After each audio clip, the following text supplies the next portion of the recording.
Welcome to freephotoshop.com and welcome to a beginner's guide to Photoshop Elements 11.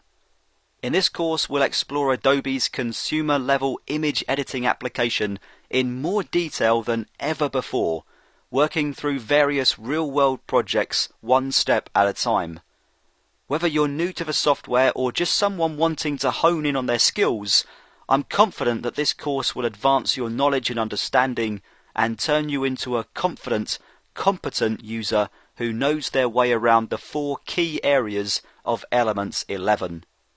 Those four areas being the Organizer, a place where we organize our media, the Quick and Guided modes, which offer simplified ways to add good-looking and otherwise complex adjustments, and then the Expert mode, which gives us access to everything Photoshop Elements has to offer.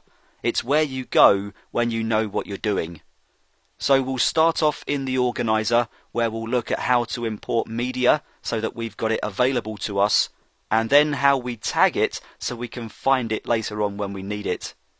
In the Quick mode, we'll look at the best ways to apply fast, simple modifications, including taking a photograph of Elvis and turning his face green, a good, light-hearted exercise that will really help me to explain the simplicity of this mode. Next we'll look at the Guided mode, which demands a little more user interaction to pull off some of the effects, but nonetheless wields more power and practicality. I'll show you a couple of tricks, including this one, where we'll take a full colour photograph and experiment with black and white effects, which if done right can hold more power than its coloured equivalent. Then we'll begin looking at the many different ways we can share our images with friends and family using platforms such as Facebook and creating our very own custom slideshow. At that point we'll step up a notch as we begin to look at the Expert mode, where my objective becomes transforming you from a beginner to somebody who feels comfortable using it. I have a whole chapter based around the fundamental principles of getting your feet under the table, including such topics as layers, creating new documents from scratch, answering some frequently asked questions about resolution and image size, and working with colour. We'll spend a chapter looking at improving and adjusting digital photographs, including a look at how to bring out the shadows in an owl image and fixing colour and contrast issues in a few lackluster images.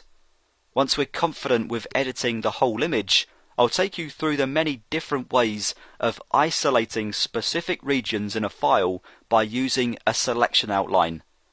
This will include creating a selection in the first place with tools such as the magnetic lasso, and then perfecting the outline using the updated Refine Edge controls. I'll give you some top tips for manipulating photographs, as we'll start off with two separate files which depict a lion and a gorilla.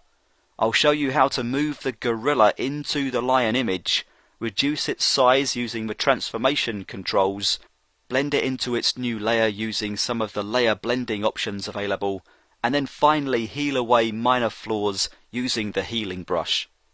In the final chapters we'll look at adding our own custom text to image files and using the custom shape tool to add borders and birds, which we can then decorate using filters, layer styles and photo effects, all of which I'll demonstrate within this series. Finally, we'll learn how to blur and then sharpen selected regions of a layered file, and then save it out to a host of different formats, including PSD, JPEG and GIF. All in all, we'll be looking at over 12 hours of content, and I can assure you that this course is the most thoroughly detailed, painstakingly accurate collection of videos we've ever produced. If you have any questions, please send me an email using the contact form at the freephotoshop.com website, or email me direct at matt@freephotoshop.com. Either way, I'll respond within 24 hours. I think we're all set. In the next video, I'll go through some of the key differences for Mac users following along with this course. After that, I'll show you how we can find the project files that we can download and install if we so choose, and follow along with me every step of the way, and then we'll roll up our sleeves and begin our journey through Photoshop Elements 11.